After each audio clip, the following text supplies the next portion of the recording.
अवाजी समातुन ताईं radio voice of Sindh London. Radio voice of Sindh London जे ख़ुसूसी प्रोग्राम में इमदाद अली ओढो अव्हां खे भलीकार चवां थो। सामईन, गुज़िरियल छंछरु ॾींहुं लंदन में इंटरनेशनल सिंधी वुमेन ऑर्गेनाइज़ेशन पारां सक़ाफ़ती ॾियारो शानदार नमूने मल्हायो वियो। हिन सक़ाफ़ती प्रोग्राम में UK जी कुंड कुड़छ मां सिंधी कुटुंबनि वॾे अंग में शिरकत कई। इन मौक़े ते नंढड़नि ॿारनि, औरतुनि, नौजवाननि ऐं नियाणियुनि अजरक टोपियूं पहिरे सिंधियत जो ॾींहुं शानदार नमूने मल्हायो। उसवो तरफ़ां प्रोग्राम जी कार्रवाई डॉक्टर ख़दीजा महर सरअंजाम ॾिनी।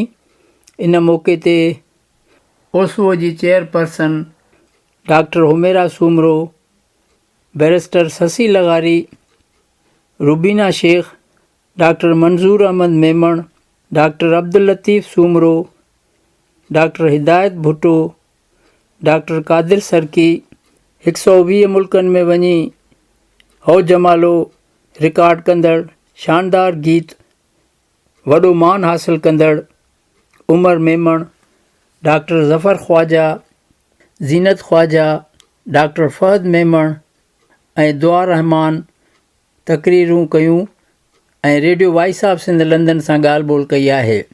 ही समूरी ॻाल्हि ॿोल ऐं प्रोग्राम जी मुकमिल कार्रवाई अव्हां जी ख़िदमत में पेश करे रहिया आहियूं। प्रोग्राम जे आख़िर में कैनेडा मां आयल फ़नकार सलमान मखदूम पंहिंजे सुरीले आवाज़ में सिंधी गीत ॻाया, झुमरियूं खेॾियूं वयूं। सामईन, अचो त सिंधियत जी जोत जाॻाइण, सिंधी सक़ाफ़त ऐं ॿोलीअ सां मुहबत कंदड़नि जो प्रोग्राम गॾिजी ॿुधूं। सभ खां पहिरीं असां पंहिंजे प्रोग्राम जी शुरूआत कयूं था शाह अब्दुल लतीफ़ भिटाईअ जे बेतनि सां। बेत पढ़ण जे लाइ मां दावत ॾींदसि डॉक्टर ज़फ़र ख्वाजा खे। डॉक्टर साहब अचनि ऐं प्लीज़ प्रोग्राम जी शुरूआत शाह अब्दुल लतीफ़ भिटाई जे बेतनि सां कनि।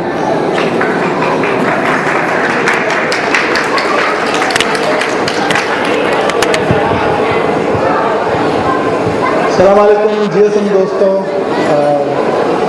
इंटरनेशनल सिंधी वुमेन ऑर्गेनाइज़ेशन जे तरफ़ां तमामु ज़बरदस्त कल्चरल डे जे हवाले सां इहो प्रोग्राम रखियो पियो आहे ऐं सम्झां थो त को लतीफ़ जो वॾो पार्को त कोन आहियां, पर बिल्कुलु मुंहिंजो हिकिड़ो शालत जी बेत सां शुरूआत ज़रूरु कंदुसि, पर हुन सां गॾु मूं अॼु खे रिक्वेस्ट कई त मुंहिंजो बि ख़ुदि हिकिड़ो मैसेज आहे जेको हुन छो त एतिरी वॾी गैदरिंग थी आहे त हुन में आउं इहो ज़रूरु ॾियणु चाहींदुसि। शाह लतीफ़ चए थो त सूरह मरी सोब खे त दिलि जा वहम विसार, हण बाला विड़ वाकड़े आदि डाल मडार, मथां तेज तरार मार त मतारो थी। ही शाह लतीफ़ जी हिन क़िस्म जी शाइरी तमामु घटि तादाद में कई वई आहे। न त शाह लतीफ़ जी शाइरी हमेशह मोहबत, प्यार ऐं हिकु अमन जो पैगाम हूंदो आहे। पर हण बाला विड़ भाकरे आॾी डालम दार, ऐं सम्झो थो इहा एप्रोच हाणे असांजी बहस ते क़ौम असांखे रखणी पवंदी। तव्हां सभिनी खे वेलकम करियां थो हिन प्रोग्राम में, पर हुन सां गॾु हिकिड़ो मैसेज। लास्ट ईयर असां कुझु दोस्तनि पाण में गॾिजी हिकु प्रोग्राम सोचियोसीं त सर्वे कईसीं अनऑफिशियल, जेका माना ईअं चइजे त कोई उहा साइंटिफिक बेसिस ते न हुई, पर रफली असां जेको आहे जेको अंदाज़ो लॻायोसीं हुन में इहो हो त UK जे अंदरि जेतिरियूं फैमिलीज़ रहनि थियूं उन्हनि जा जेके ॿार अॼुकल्ह स्कूल्स में वञनि था, दे कांट स्पीक सिंधी।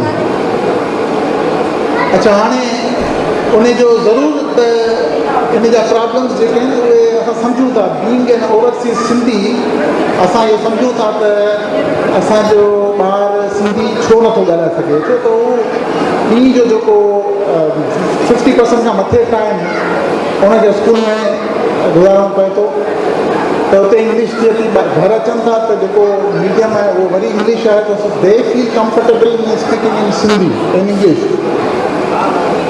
हाणे इहा नसल जेका अॼु प्राइमरी में आहे, सुभाणे हाई स्कूल में वेंदी, उनखां पोइ यूनिवर्सिटी में वेंदी। असां ॼाणूं था त जॾहिं असां यूके में आया हुआसीं हिते त असां साल ब साल वेंदा हुआसीं सिंध। इन खां पोइ इहो थींदो त जॾहिं इहे ॿार हाई स्कूल में वेंदा त पोइ 2-3 साल वेंदा सिंध। वरी जॾहिं इहे यूनिवर्सिटीज़ में वेंदा त पोइ शायदि मरणे पाणे वञनि। हिकिड़ो सिर्फ़ु लैंग्वेज उहो मीडियम आहे जंहिंजे थ्रू असां उन्हनि ॿारनि खे पंहिंजे वतन सां लिंकअप करे सघूं था। सिर्फ़ु लैंग्वेज, अगरि उन्हनि खे ॿोली ईंदी हूंदी त ई हू पंहिंजे धरती सां, पंहिंजे वतन सां लिंकअप करे सघंदा। पर जेकॾहिं इहा नसल जेका हितां जे कॉलेजनि मां पढ़ंदी, हितां जी यूनिवर्सिटी मां पढ़ंदी, वॾनि वॾनि उहिदनि ते वेंदी, artificial intelligence, aerospace, medicine, engineering, journalism, politics, जेकॾहिं इहो ॿोली जो लिंक हिकिड़ो दफ़ो टुटी वियो त पोइ सम्झो त इहा नसल सिंध जे लाइ बेकार आहे। हू पंहिंजो मुस्तक़बिल ज़बरदस्त ठाहे वेंदा, पंहिंजे लाइ हू तमामु घणो कुझु करे वेंदा। पर बीइंग बिकॉज़ असांजी रूट्स उन मां आहिनि त उहे नसल जेको आहे उहो पे बैक न करे सघंदो सोसाइटी खे। इन ॻाल्हि खे नज़र में रखंदे असां सिंधी जा टीचर्स हायर कयासीं, उन्हनि जा इंटरव्यू कयासीं, हिकिड़ो कोर्स असां करिकुलम तरतीब ॾिनोसीं। सिंधी लैंग्वेज अथॉरिटी सां मिली करे असां PBS जा बुक्स ठारायासीं। जॾहिं उहो प्रोग्राम असां लॉन्च कयो, मुंहिंजा ॿार हिते पढ़नि था, असां हिते 8 सालनि खां यूके में रहूं था। साल खां पोइ हुननि पंहिंजी ॿोली विसारे छॾी। अॼु 2 मुंहिंजा ॿार हिते ई आहिनि, तव्हां ॻाल्हाए ॾिसो। हिकिड़ो साल थियो आहे असां जीअं क़ुर जी तालीम थिए थी स्काइप ते, बिल्कुलु अहिड़ी तरीक़े सां हुननि जा लेसन्स जेके आहिनि पंहिंजो हिकिड़ो तमामु ज़बरदस्त टीचर्स आहिनि जेके हुनखे पाण त सिर्फ़ु £30 पर मंथ या £25 पर मंथ।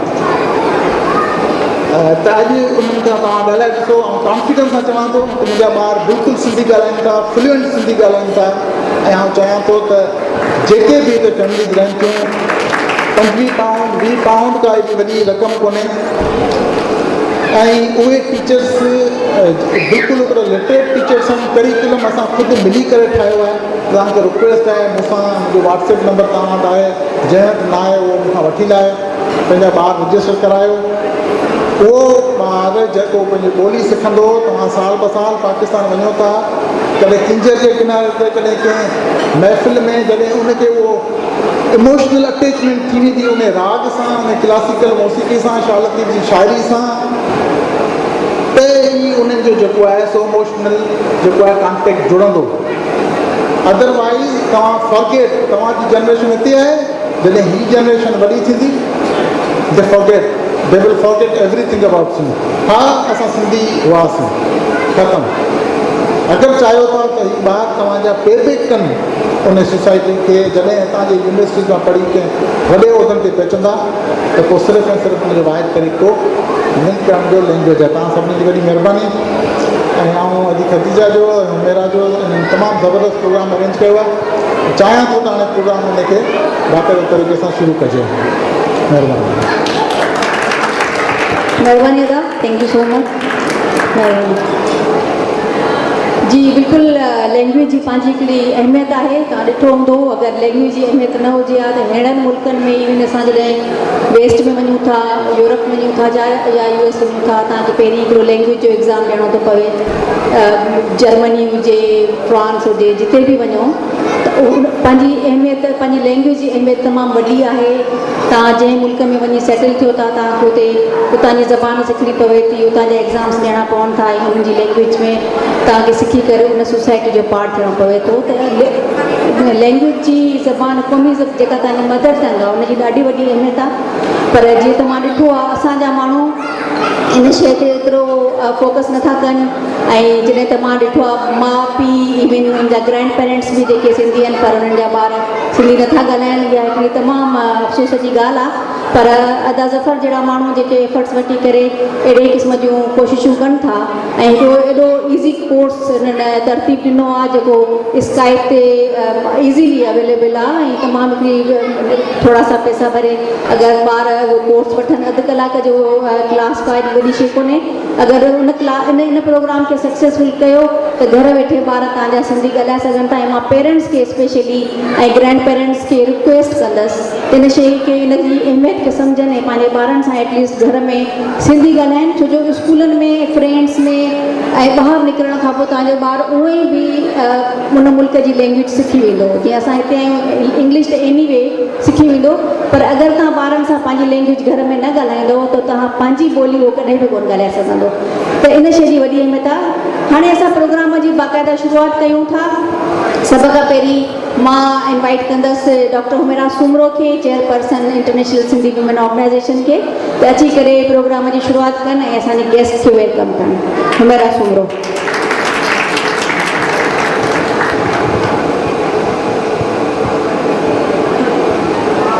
अस्सलामुअलैकुम। मां आइसो जी तरफ़ तव्हां सभिनीनि खे वेलकम थी कयां। तव्हां सभु पंहिंजे इलाही बिज़ी लाइफ्स मां टाइम कढी असांजे हिन फंक्शन में आयो ऐं असांजे हिन फंक्शन खे कामयाबु कंदो। असांजे मतिलबु हाणे तव्हां सोचंदव असां इहो फंक्शन कयो छो।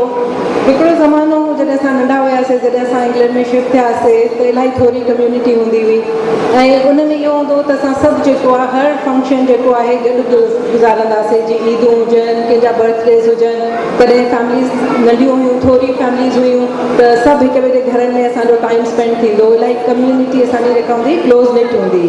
पर with passage of time of course families extend थींदी वियूं सभिनीनि जूं फैमिलीज़ वधंदी वियूं ॿारनि जूं शादियूं थियूं उन्हनि जूं फैमिलीज़ थींदी वियूं सो न एतिरी वॾी कम्यूनिटी थी वई आहे एतिरी स्कैटर्ड थी वई जो इलाही मुश्किल थी वियो जो सभु खे हिकिड़ी जॻह ते कॾहिं बि गॾिजी थी सघनि।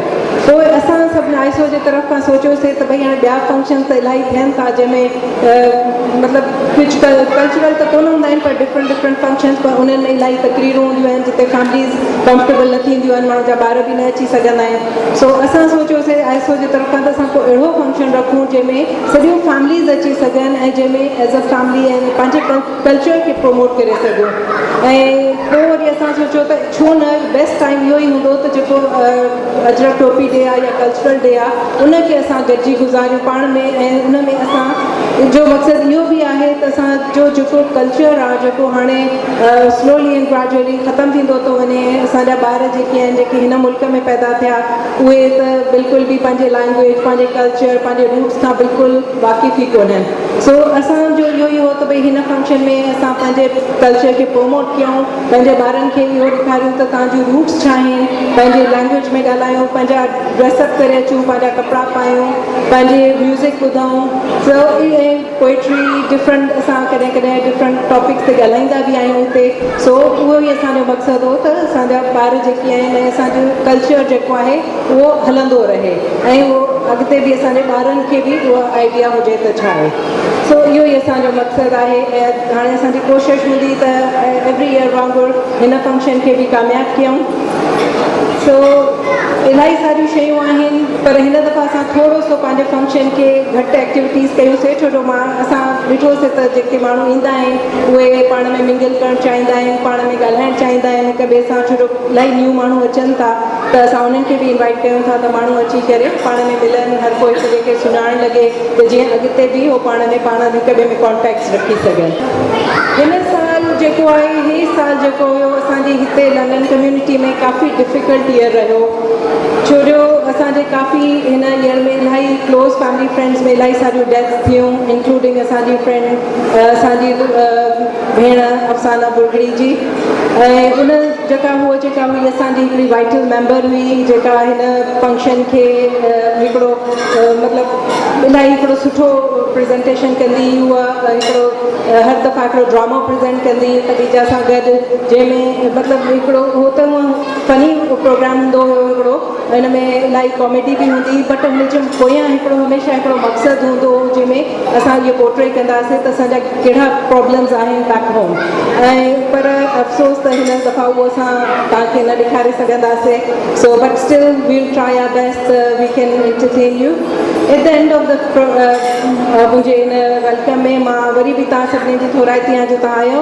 बसि मां हिकिड़ी गुज़ारिश कंदसि त असांजी जिन माण्हुनि जूं डेथ थियूं आहिनि स्पेशली अफ़साना जे करे, I would request if we can all have a 1 minute of silence please, and we should remember them in our duas and for their eternal peace and in the hereafter.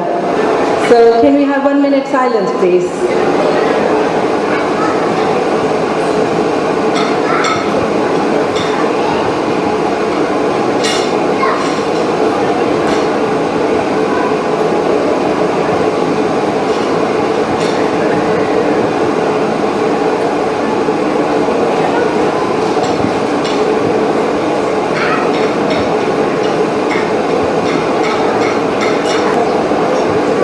हाणे असांजे programme में काफ़ी सारियूं शयूं आहिनि जेके ख़दीजा तव्हांखे brief कंदी, पर मां हिकिड़ी शइ असां सोची छॾियो हूअं असां अक्सर ॿारनि जूं काफ़ी एक्टिविटीज़ कंदा आहियूं, पर हिन दफ़ा उहे असां कोन करे सघियासीं.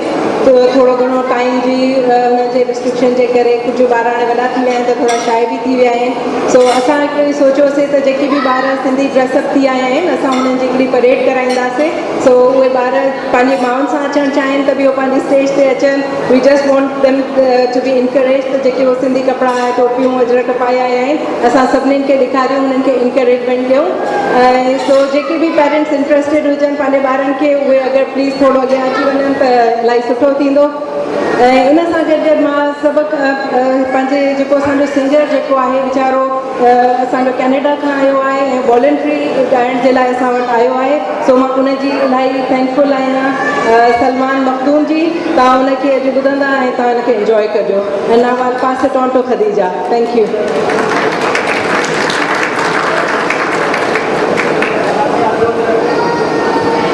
थैंक यू मेरा.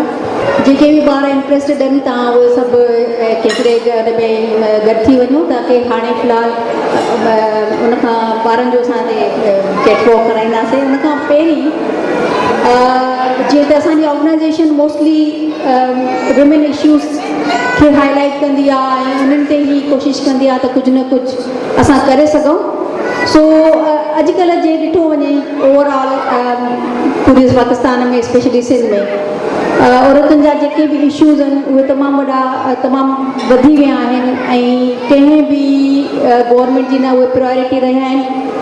सेम उन ई तरीक़े सां हाणे बि जहिड़े तरीक़े सां वुमेन वायलेंस वधी वियो आहे, पोइ जंहिं बि शक्ल में हुजे, डोमेस्टिक वायलेंस हुजे, ऑनर किलिंग हुजे या रेप्स हुजनि, त इहे डे बाय डे वधंदा वञनि था. त मां चाहींदसि त इन्हनि ते थोरो सोच वीचार करण जे लाइ general secretary international Sindhi women organisation Sassui लगारी खे मां दावा कंदसि. Please Sassui, come on stage and speak few words on women issues please. Assalamu alaikum and good evening to everyone. जॾहिं रुबीना मूंखे कुझु ॾींहं अॻु ॻाल्हि कई त to speak about women rights issues. And I was like, okay, fine. Whenever we talk about women rights issues, it's always about depression. We always talk about, khoon kharabo, rape, honor killing, and maybe half of the people, that's why I don't take interest in the topic. So then I thought, why not to start it with a positive note first? And the positive note is that definitely in last 30 years, and I'm talking solely about Pakistan and Sindh, in last 30 years, the situation has definitely changed. There's a sea change when it comes to the women rights issues. More women are getting educated as compared to before. More women are registered to give the vote as compared to past. I was just reading in the newspaper other day that July 2018 elections में at least 3.8 million new women voters registered in Pakistan. More people, the more media coverage is given to the honor crimes, so that all is positive things. But then, in a positive chase, that is, जिस तरीके से इतने coverage मिले पई शयूं highlight थियूं, unfortunately, ओतिरो ही वधीक, maybe I should just stand up so more people can see me. त जेतिरो ही coverage मिले पई इन issues के, unfortunately, more crimes against women are being committed as well. So yes, there is a rise in coverage, yes, the people are giving importance to it, but at the same time more crimes are being committed. So for example, I think the 21st century mein, honor killing is a common norm of our culture, whether you talk about Pakistani culture or Sindhi culture. Acid attacks are there. Sexual abuse, violences takes place every day. Harassment is part of the everyday life in a Pakistani society. Even when I was just coming to attend this event, I was reading about a crime जो को थियो आहे मुराद अली शाह जे अनमें आदि छा नालो Gorakh something, I think पांदी something मूंखे नालो याद न आहे जगह जो, but just a 14 years old girl has been stoned to death under the name of honor killing. Just a 14 years old girl. Ma de nyani ji ma ya, trust me, when I read these kind of news, I really do not understand what to say and how to express my anger on these issues. And especially, you know, my girl actually lives in Pakistan. She is currently living in Sindh because all I want her to learn the Sindhi language. But when I read about these kind of things, then there is a question mark in front of me. That is this, are they really safe? So, the issue now is, yes, we all talk about the women's rights issues, we feel about it as being a woman. But then sometimes I think that what exactly is the main cause? Why these kind of crimes are being committed, every day against women? And the answer, which comes at least in my mind, is that maybe because our society does not consider a woman as a human being, or maybe if she is a human being, then she's an inferior human being, a second-class citizen in our country. If she is a second-class citizen, then the next question is where this mindset is coming from. And the answer is very simple, that from our cultural norm, from our patriarchal society.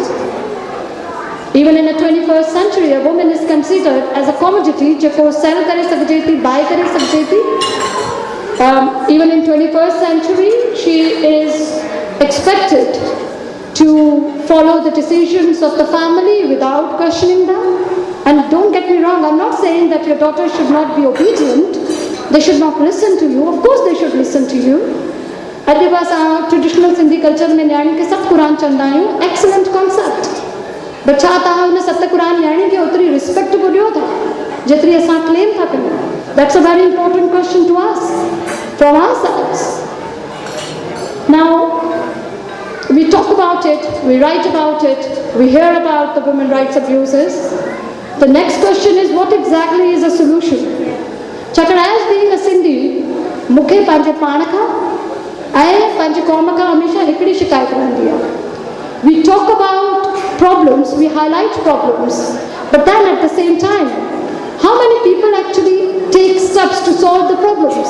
And the answer is maybe 2 or 3% who actually thinks.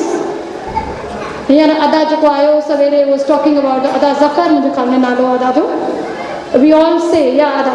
असां सभु चवंदा आहियूं, complain कंदा आहियूं त असांजा ॿार language नथा ॻाल्हाइनि. But maybe there are very few people like you who take steps and want to do something about it. So the same thing is with the women's rights issues. असां इन जे बारे में highlight त कयूं था, but how many people, do we really have interest in the topic? And if yes, then how can we solve it? And again, the simple answer which comes into my mind is maybe the education is I would say, the strongest weapon against the war on gender equality. तालीम जे सिवाय तव्हां कॾहिं बि इहो patriarchal सोच change नथा करे सघो. ऐं हाणे आई थिंक कुझु वक़्तु पहिरीं मूं हिकिड़े असांजे आईएसओ जे इवेंट में मां ॻाल्हि कई त हाणे जॾहिं मां जेंडर इक्वालिटी जे इशूज़ खे ॾिसंदी आहियां त मूंखे लॻंदो आहे एक्चुअली जंग मर्द ऐं औरत जे विच में न आहे, त जंग is about the power. A person who is financially dependent can take the decisions about her life, and she can only be financially independent if she is educated. She can only nurture the generation if she is an educated mother. Even research इहो थी suggest करे त हिकिड़ी career oriented women जा ॿार वधीक मां हुनखे नथी चवां हाउस वाइफ जा घटि हूंदा आहिनि, no that's not what I mean, my mother is a housewife, but हिकिड़ी करियर ओरिएंटेड जेको हिकिड़ी वर्किंग क्लास मदर जा ॿार वधीक प्रैक्टिकल हूंदा आहिनि, वधीक कॉम्पिटिटिव हूंदा आहिनि. And you can only do that if you are actually making sure त तव्हांजी न्याणी खे तव्हां इक्वल अपॉर्चुनिटीज़ घर में ॾियो पिया. इवन घर में कयो था डिनर सर्व था कयो, make sure U give the same भाॼी पोड़ टू एवरीवन. पंहिंजी सभिनी न्याणियुनि खे ट्रीटमेंट घर खां शुरू थी थिए. सो मेक श्योर त न्याणियुनि खे स्पेशली हिकिड़ी मुंहिंजो इहो मञणु आहे, एटलीस्ट मां न्याणी जी मां आहियां, मां पंहिंजी न्याणी जी हाई फाई शादी कराइण जे बजाए मां इहो मेक श्योर कंदसि त I invest the money in to her education. You know that's I think the most important thing. These things actually start from home. Number one, education. Number two, community activities. That's very important. We just can't deny. अॼु गोरख में को ॻाल्हि थी आहे, यार असांजी न्याणी थोरी आहे 14 सालनि जी धूड़ वञी पाए, थी वियो कमु. That's the mentality we have and it's extremely wrong. We have to take it seriously. Today it is happening to her, tomorrow it can happen to my girls, your girl, खुदा न खास्ता, it can happen to anyone. And now if we want our girls to be protected, then it's very important to take these topics seriously, talk about it, making sure to raise voice against these kind of crimes. That's the only way out as far as I know. And your woman, your girl should know, she should be extremely clear about her identity. Whether tawhanji cultural identity chota, professional, khandani, she has to be extremely clear about it. She has not been born just to borrow the surname from someone and then live the rest of the life under that. No, that's what not we are born, for. So that's all. I'm sorry. I just wanted to say a lot of positive things when I thought of preparing the talk. But when I read about this whole event which has taken place today, I was not very happy and I was like very, very upset about this whole situation. But anyways, in conclusion, things are improving, but there is a lot of room for the change. We can still do a lot. And I'm sure, अगर असां हिकिड़े इंसान खे पैदा था करे सघूं, हुनखे वॾो था करे सघूं, हिन सोसाइटी खे नर्चर था करे सघूं, त I'm sure तव्हां में मूं में एतिरी ताक़त आहे, so we can bring the change. And I'm sure we will do that. That's all I want to say. Thank you very much. Thank you, Sasi. साईं, मुंहिंजो नालो डॉक्टर हिदायत भुट्टो आहे ऐं वर्ल्ड सिंधी कांग्रेस जो UK ऐं यूरोप जो ऑर्गेनाइज़र आहियां. अॼु ही असां हिते जेको आहे सो लंडन में कल्चरल इवेंट था कयूं. जेके क़ौमूं पंहिंजो तहज़ीब ऐं कल्चर सां प्यारु कनि थियूं, पंहिंजी सकाफ़त सां प्यारु कनि थियूं, उहे कॾहिं मरणियूं न आहिनि. ऐं असांजी ही तहज़ीब, कल्चर, ही अजरक जेको मुंहिंजे दड़े खां वठी असां सिंधी माण्हुनि जे कुलनि ते रहंदो पियो अचे, उन जी हिफ़ाज़त सिंधी माण्हू करणु ॼाणनि था ऐं करे सघनि था. तारीख़ जे मुख़्तलिफ़ दौरनि मंझां असां कॾहिं ग़ुलाम रहिया आहियूं, कॾहिं आज़ादु रहिया आहियूं, कॾहिं मज़लूम रहिया आहियूं, महकूम रहिया आहियूं, धारियुनि जे जबर हेठि रहिया आहियूं, कहर जे हेठि रहिया आहियूं. पर उन जे बावजूद बि असांजी सकाफ़त, असांजो ही जेके अजरक जो ॾींहुं आहे, टोपी जो ॾींहुं आहे, यकजहती जो ॾींहुं आहे, यूनिटी जो ॾींहुं आहे, इहो असां मल्हाईंदा पिया अचूं. ऐं हाणे जेको आहे सो इहा रवायत जेकी असां हिते लंडन में बि पई आहे. लंडन में SO वारनि जे तरफ़ां ही कल्चरल इवेंट ऑर्गेनाइज़ कयो अथऊं ऐं 2 हफ़्तनि खां पोइ वरी शेफील्ड में बि इवेंट आहे. मुख़्तलिफ़ जॻहियुनि ते सॼी दुनिया में ही इवेंट थियनि था, जंहिंमें असां सिंधी माण्हू पंहिंजी सकाफ़त ते, पंहिंजी तारीख़ ते, पंहिंजी तहज़ीब ते, पंहिंजे तमंदन ते फ़ख़्रु था महसूसु कयूं ऐं उहो फ़ख़्रु जेको आहे सो असां क़ाइमु ऐं दाइमु था रखूं. वक़्त जी इहा ज़रूरत आहे त असां सिंधी माण्हुनि खे पंहिंजी सकाफ़त खे, पंहिंजी तारीख़ खे ज़हन में रखंदे अॻिते लाइ सोचणु खपे. त दुश्मन असांजो अॼु असांजी सकाफ़त खां डिॼे थो. असांजे सिंधी ऐं अजरक ते जेके आहिनि ठठोलियूं कनि था.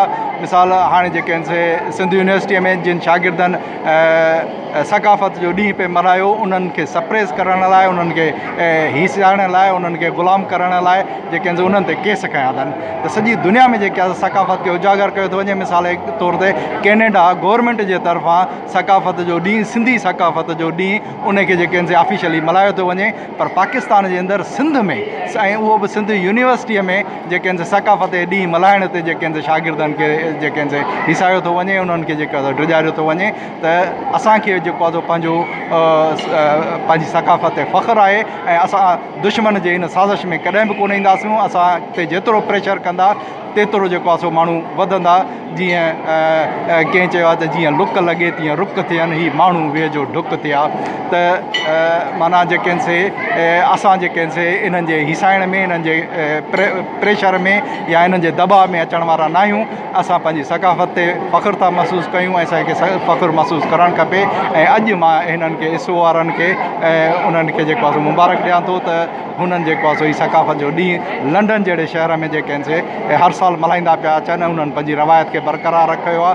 असां उन्हनि सां गॾु आहियूं ऐं उन्हनि सां जेके आहिनि से हिन सकाफ़त जे ॾींहं में असां सभु सिंधी माण्हू जेके आहिनि से मुख़्तलिफ़ ख़्यालनि जा छो न हुजूं, मुख़्तलिफ़ सोचुनि जा छो न हुजूं, मुख़्तलिफ़ सियासी तरह सां डिफरेंट स्कूल ऑफ थाट्स जा हुजण जे बावजूदि कंहिं मज़हब सां इन जो को वास्तो कोन्हे को, उहो हिंदू हुजे, मुस्लमान हुजे, सिख हुजे, केर बि हुजे, जेको आहे सिंधी आहे ऐं कहिड़े बि जेके आहिनि से फ़िरके सां तालुक रखंदड़ हुजे।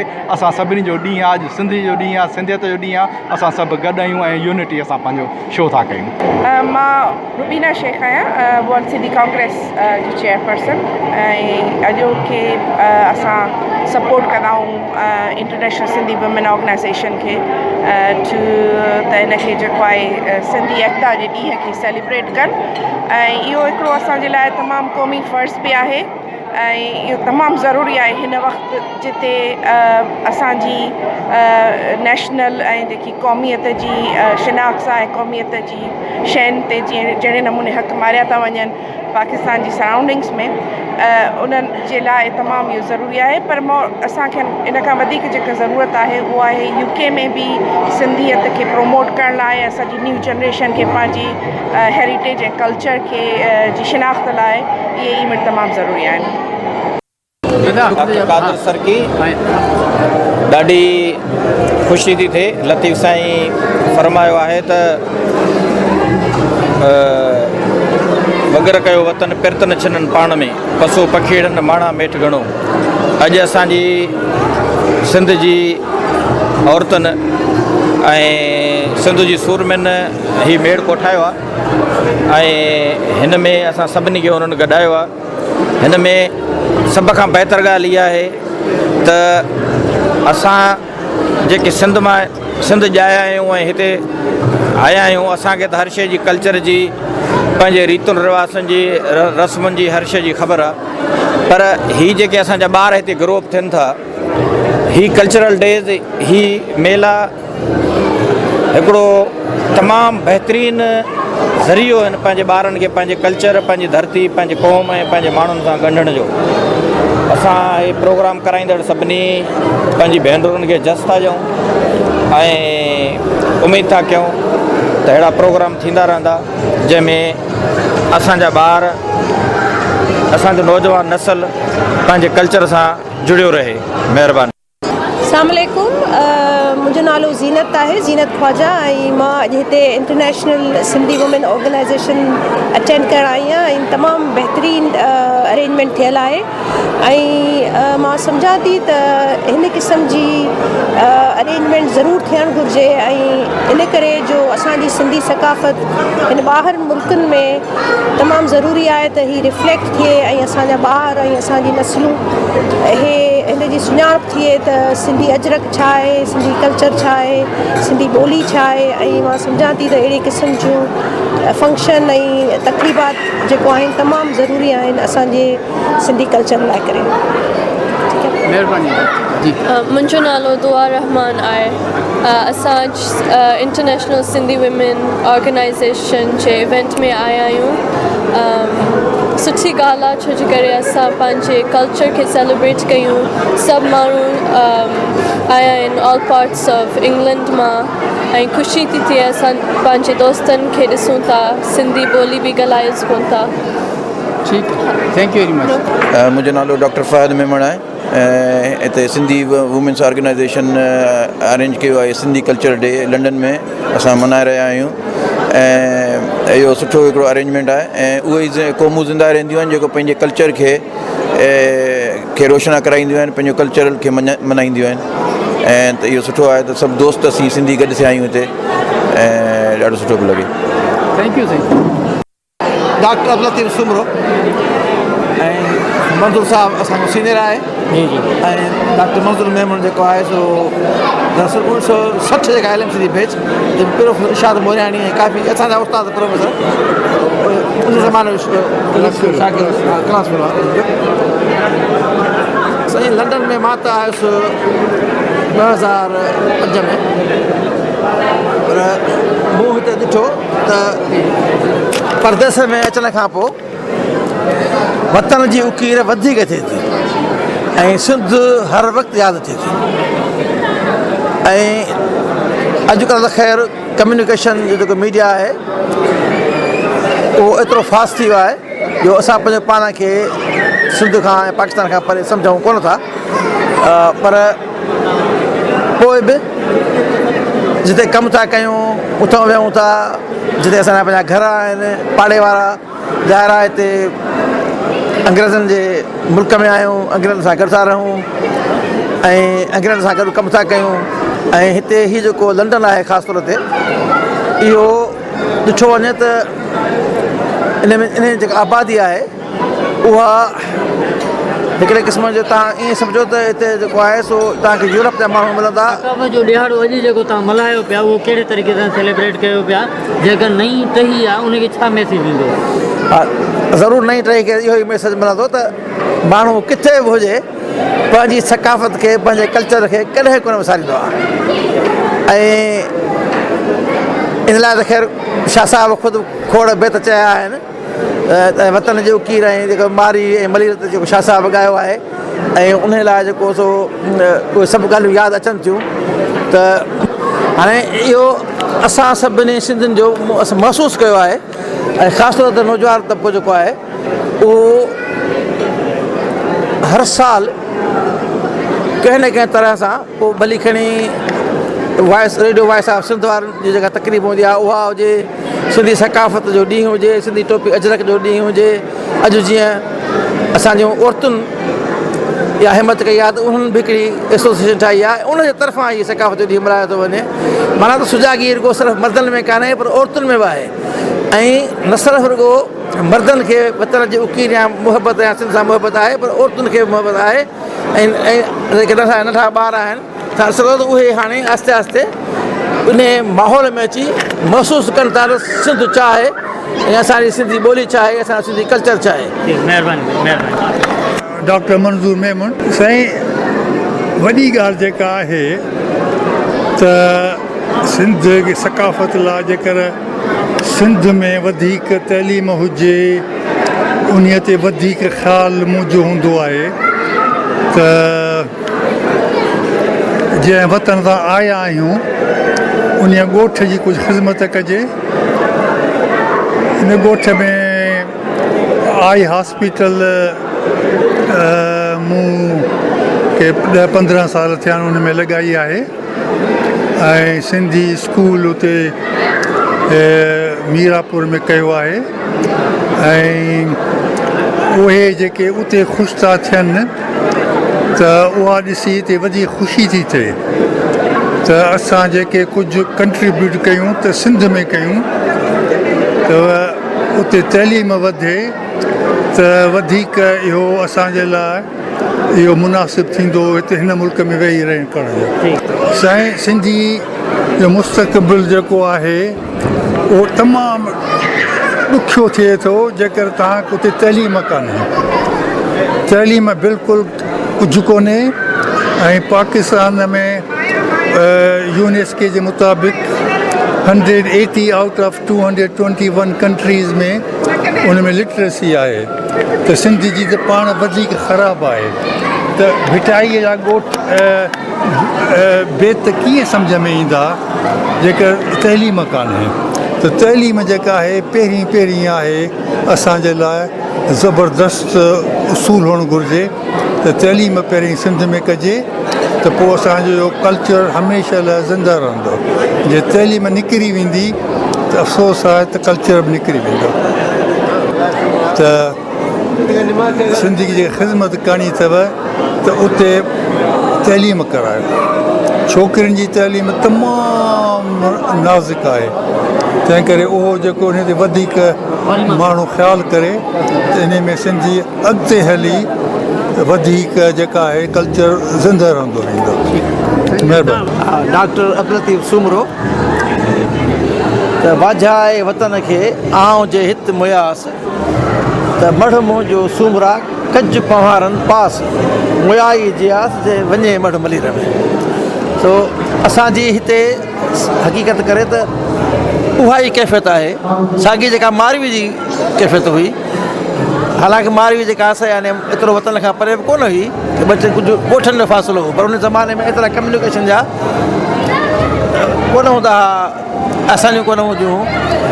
अॼु बि वरी ॾिठो वञे त कम्युनिकेशन जी एतिरी तेज़ थी वई आहे जो असां पंहिंजे पाण खे लंडन में बि ईअं महसूसु करे रहिया आहियूं जहिड़ो असां सिंध में आहियूं। ऐं ख़ासि तौर ते इन्हनि ॾींहंनि में जॾहिं इहे असांजा कल्चरल जेके शोज़ आहिनि या असांजा सिकाफ़ती ॾींहं या सिंधी टोपे जो ॾींहुं मल्हायो थो वञे या सिंधी डॉक्टर एसोसिएशन जी तरफ़ां जेकॾहिं जेका एनुअल मीटिंग थींदी आहे उन में जेको सिंधी राग ॻायो थो वञे, सिंधी डांस कई थी वञे, सिंध ते ॻाल्हायो थो वञे, सिंध जे बारे में ॻाल्हायो थो वञे। ऐं वॾे में वॾी ॻाल्हि इहा आहे त मां अॼु हिकिड़ी ॻाल्हि ज़रूरु चवंदुसि त सिंध जेका इहा वॉइस ऑफ सिंध जेको रेडियो ऐं टी वी जेका इहा शुरू कई वई आहे इहा हिकिड़ी वॾी ख़िदमत आहे जेका ॾिठो वञे त उन तमामु घणी कमी महसूसु थिए पई। ऐं असां चाहियूं था त सिंधवासी या सिंध खां परे जेके बि माण्हू किथे बि रहनि था सिंधी उहे अगरि असांजी सहकार कनि, मदद कनि, आउं भायां थो त अञा बि वधीक मौज़ूद तरीक़े सां अञा बि वधीक तेज़ रफ़्तारीअ सां असां पंहिंजो पैगाम सॼी दुनिया ताईं पहुचाए सघंदासीं। ऐं अॼुकल्ह इहो महसूसु करे रहियो आहियां त नौजवान तबिके में तमामु घणो इहो जेको असां यानी हिकिड़ी ज़हनी जेका असां अग्रता आई आहे त हू जेके आहिनि से पंहिंजे वतन खे यादि कनि था। हू शाह साहिब खे या असांजो जेको लिटरेचर आहे उनखे पढ़नि था या उनखे महसूसु कंदा सम्झनि था। छाकाणि त मां ॾिसंदो आहियां अॻे त मां ख़ैर फेसबुक ते हूंदो, हाणे फेसबुक तां हटाए चयो अथमि छाकाणि त कुझु मसरूफ़ियतूं हेॾियूं थी वयूं आहिनि। पर व्हाट्सअप ते मूं ॾिठो आहे, मूं महसूसु कयो आहे त माशाअल्लाह तमामु उजागरता आहे पंहिंजी जाइ ते। अच्छा बाक़ी हाणे ज़ाहिर आहे कुझु पेचीदिगियूं आहिनि ऐं लॻे थो त वक़्त सां उहे दूर थी वेंदियूं। मूंखे इंट्रोड्यूस करण जी ज़रूरत न आहे, पर मां इंट्रोड्यूस कयां थी उमर मेमण खे। उमर मेमण हिन वक़्तु दुनिया जो वर्ल्ड रिकॉर्ड क़ाइमु कयो आहे जिते उन 120 मुल्कनि में वञी फौज मानो फिल्म कयो आहे। यूट्यूब ते उहा सॼी फिल्म अवेलेबल आहे। असां ॾाढी कोशिशि कई आहे शाम खां त उहा वीडियो हलाए सघूं, पर अनफॉर्चुनेटली हिते जेका आहे सिस्टम सपोर्ट नथो थिए ऐं असां माना पूरी कोशिशि कई त हलाए सघूं। पर यूट्यूब ते पिया तव्हां सिर्फ़ु कंदो न त हो जमालो द वर्ल्ड हो जमालो त यूट्यूब ते अची वेंदी। मां हिन वक़्तु गुज़ारिश कंदसि पहिरियां उमर खे त असांखे थोरो बैकग्राउंड ॿुधाए त इहो ख़्यालु कीअं आयो उमर खे त 120 मुल्क ऐं उनजी माना कहिड़े नमूने सां हुन इहा शइ मतिलबु सोची। ऐं अगरि तव्हां उहो वीडियो ॾिसंदव त उहा हर अहिड़े जॻह ते ठहियलु आहे माना हो जमालो जिते डांस कई आहे हुन फिल्म कई आहे उहो सभु क़दीमी हिस्टोरिक आहिनि प्लेसिस। सो मां गुज़ारिश कंदमि अदा उमर खे कि अची पाण ऐं असांजो he is a star, he is now international star Umar. पहिरियां मजरक ते पढ़ाया उमर खे। अनि यो जमालो उसमें शायद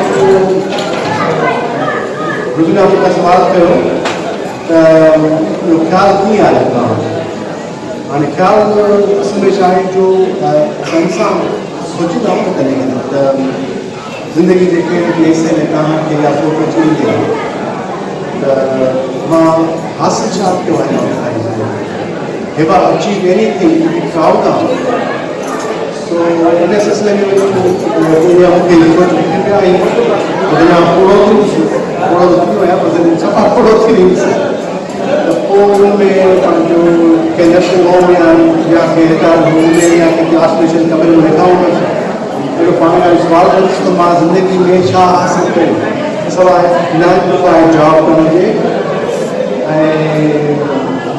घर वठो मोर्गेज पे कई लक्ष्य थियो ऐं अल्लाह ख़ैर सलाह हलियो मां जस्ट नॉट इन पाऊंगी कोई ना तो बिजनेस ना काशी अचीव कर ये सोचा है मैं किसी का डॉक्यूमेंट उठाया द डॉक्यूमेंट के नाम जाने का अपनी का कस्टडी पर भी आया हमने तो सुना तो जो रिस्क हुए वो सोचेगा ठीक है कि दूसरे वाले तो दूसरे को जॉब हमारा सोचना है कुछ ना तो रहे ही how do you manage to travel all those 120 plus countries अगर मैं चाहता हूँ जो नया फ्रीलांस काम ये कंपनी काम है ना मुफ्ती के रोटी का यार पाके कौन डिसीजन रिकॉर्डिंग में चीज़ है सो हम देखो कोई आसपास है कि लोग का तो जब आप पानी खर्च दिया हो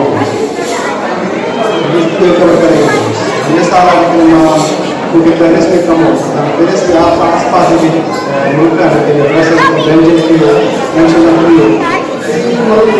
हालत की वो कवर कर सकते हैं बड़े तरीके के साथ मुल्क कवर किया है मुल्क तो फिर वो टारगेट हो वो टारगेट हो पंजाब होता है जिन्हें पंजाब करती है जिन्हें आपको मस्त है इस तरह का इंटरेस्टिंग किया वो सोच में विकास करते हैं सब का अवधि के लिए वहाँ छोड़ने में आने में काफ़ी तकलीफ हुई मतलब परेशानी करती हूँ ड्राइविंग लिहाज का उनका सब का अवधि में ठीक कार्य हुआ है तमाम के मानव की कन्वेंस करें कि मुल्क का अपने मुल्क का अपनी जुबान है उनकी जो तो मासूमी है मासूम का हुआ ये सारा जो कल्चर है कि डांस है ये कल्चर का है इथियोपिया सो मुसा डांस करो कारण जाने का तो कहाँ के जिन भी मानो कि तो लोग के करे मुसा डांस करे रोज का एक तो बाबा इसको नहीं पर क्या डांस करते हैं मेरे तरीके से कुछ तकलीफ शुरू हुई है काफी अब बात मेरे पास है जैसे वो पंचायत समाज के हो या लगी हुई to talk to me. Focus on Jalanko. I'm so proud of that. So, हजार मानो साबित हो या मुख्तलिफ होटल में कि सिंध के बारे में सिंध के कल्चर के बारे में आज इसके लिए जो असल में तमाम बातें रहूँगा तो आप समझिए कि बड़ा सिंध के बारे में हमें खबर करने so that's what I was doing so thank you very much for your time वो सवाल है जो मुझे था any questions anyone no thank you very much again I'm sorry about that because video को आता तो अधिक मतलब क्या अपन बात तो मसलों की कोई प्रोजेक्ट से thank you appreciate it thank you so much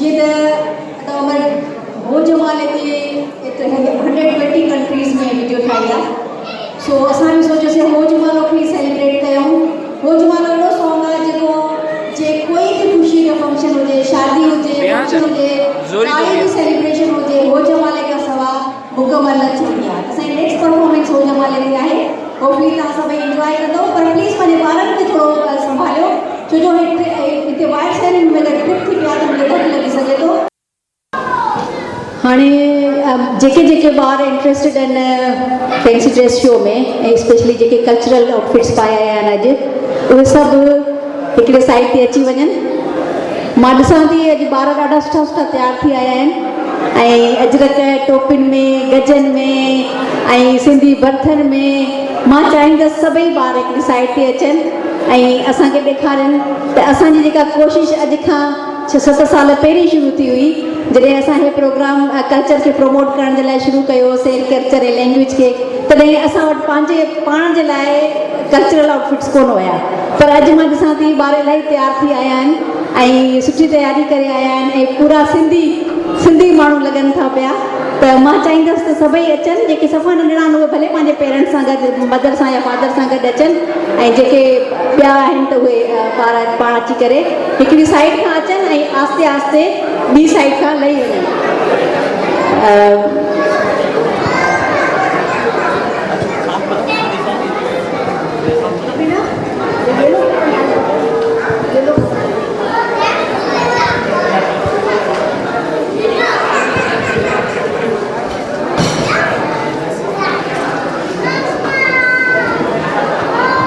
आस्ते आस्ते आस्ते आस्ते चङी तरह सां ॾेखारियो छा छा पाए आया आहिनि अॼु जा ॿार। ॾाढो सुठो, ॾाढो सुठो।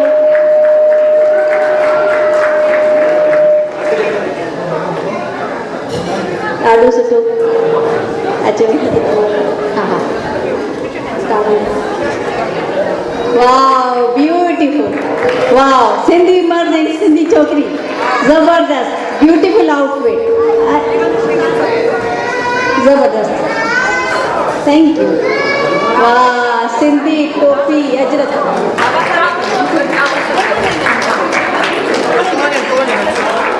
वाह वाह वाह ॾाढो सुठो, ज़बरदस्त।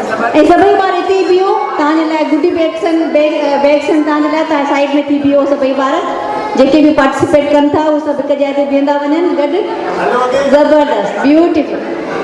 लुक एट द टोपीज़ ऐं अजरक ऐं कढ़ायूं, वाह वाह। हिते बि गुडी बैग्स आहिनि तव्हांजे लाइ, ज़बरदस्त, माशाल्लाह, वाह वेरी नाइस। हे ॾिसो, वाह हे सभिनी खां ज़बरदस्त आहे, माना ॿार बि ऐं अम्मा बि हिकिड़ी ड्रेस में, वेरी नाइस, वेरी नाइस, तमामु सुठो, तमामु सुठो। हे सिंधी बर्थ आहे जेके असां बलोची बर्थ चवंदा आहियूं, ऐं हे गगा आहिनि जेके असांजे सिंध में बि पाता वञनि था ऐं बलूचिस्तान में बि पाता वञनि था, कंबाइंड असांजो कल्चर आहे, सो ॾाढो सुठो। हे हुमेरा अचे थी, गज पाण बि पातो अथई ऐं नेफ्यूज़ नंढा नंढा सा अजरक टोपियुनि में जेके ॾाढा प्यारा था लॻनि, ज़बरदस्त, ॾाढो सुठो, वाह वाह वाह वाह, ज़बरदस्त। अचो ॿियो सभु थी विया ॿार। हाणे जेके जिन जिन ॿारनि पार्टिसिपेट कयो आहे उहे सभु स्टेज जे अॻियां अची बीहनि, हुनजे लाइ हिकिड़ो नंढिड़ो सो गिफ्ट आहे, तव्हां सभिनी खे ॾींदासीं। मां रुबीना खे रिक्वेस्ट कंदमि, रुबीना अची करे ॿारनि खे उन्हनि जा गिफ्ट्स ॾियनि, उहे डिज़र्व कनि था। अॼु एॾी सुठी तयारी करे आया आहिनि, एॾा सुठा कपिड़ा पाए आया आहिनि ऐं असांजी कोशिशूं सजायूं थियूं, असांजो कल्चर असां खां हली करे हिते असांजी नई जनरेशन में पहुची चुको आहे ऐं अॼु ॿार जेके आहिनि असीं ॾिसी असांखे ॾाढी ख़ुशी थी थिए। Okay, big round of applause for little children. सामईन, इंटरनेशनल सिंधी वुमेन ऑर्गेनाइज़ेशन पारां गुज़िरियल छंछरु ॾींहुं लंदन में सिंधियत जी जोत जलाइण, सिंधी सकाफ़त जो ॾिहाड़ो मल्हाइण वारी तक़रीब जी मुकमिल कार्रवाई radio voice of Sindh London पारां पेश कई वई। उमेद तव्हांखे असांजो हीउ प्रोग्राम पसंदि आयो हूंदो। हिन मौक़े ते गुज़ारिश कंदासूं त तव्हां दुनिया जी कहिड़े बि हिसे में या मुल्क में रहो था, पंहिंजी सकाफ़त, ॿोली ऐं पाण में एको मोहबत पैदा करण वारी कोशिश जारी रहणु घुरिजे। सिंधियत असांजे लाइ सभु कुझु ऐं असांजी सुञाण आहे। उहे क़ौमूं हमेशह ज़िंदा ऐं शान सां जीअंदियूं आहिनि जेके पंहिंजी ॿोली, सकाफ़त जी हिफ़ाज़त ऐं उन जे वाधारे या तरक़ीअ लाइ पाण पतोड़ींदियूं रहंदियूं आहिनि। अॼु सिंधी क़ौम सकाफ़त जे नाले में गॾु थी रही आहे ऐं खुलेआम इज़हार बि करे रही आहे। इहा ई सोच असांखे तालीम, तरक़ी ऐं सिंध खे ख़ूबसूरत बनाइण में मददगार साबित थींदी। सामईन, जिते बि हुजो ख़ुशि हुजो, पंहिंजो ख़्यालु रखो, पंहिंजे महले ऐं घर भातियुनि जो ख़्यालु कयो ऐं हिकु बाकिरदार ऐं ज़िम्मेवार इंसान जी हैसियत में पंहिंजे मुआशिरे खे बहितर बनाइण में पंहिंजो लाभाइतो किरदारु अदा कंदा रहो।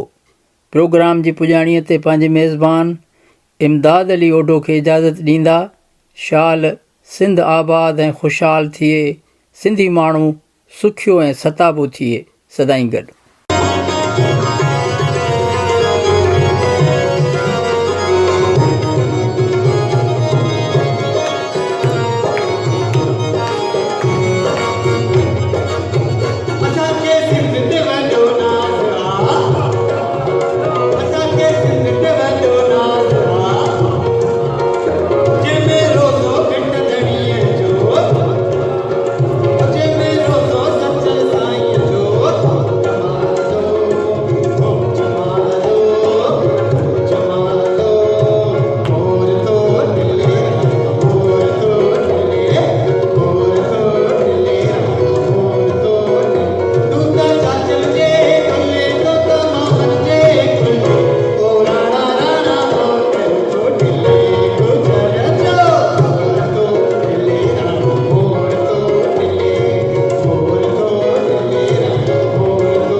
लिखां छा लिखी साल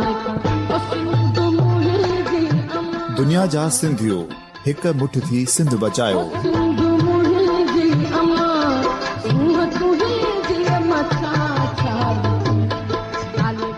सिंध जो क़ौमी आवाज़ radio voice of Sindh London.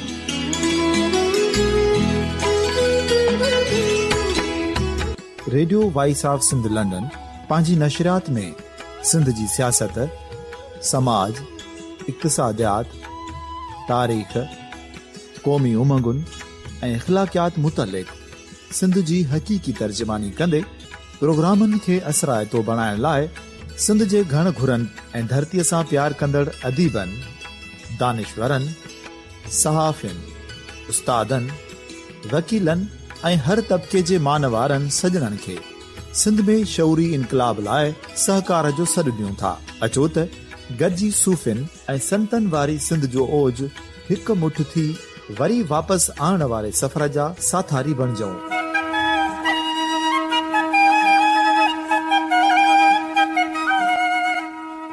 हिकु नए सुबुह जी शुरूआत जो पड़ाॾो घर घर, ॻोठ ॻोठ ऐं शहर शहर ताईं पहुचायो। शाल सिंध आबाद ऐं ख़ुशहाल थिए, सिंधी माण्हू सुखियो ऐं सताबो थिए।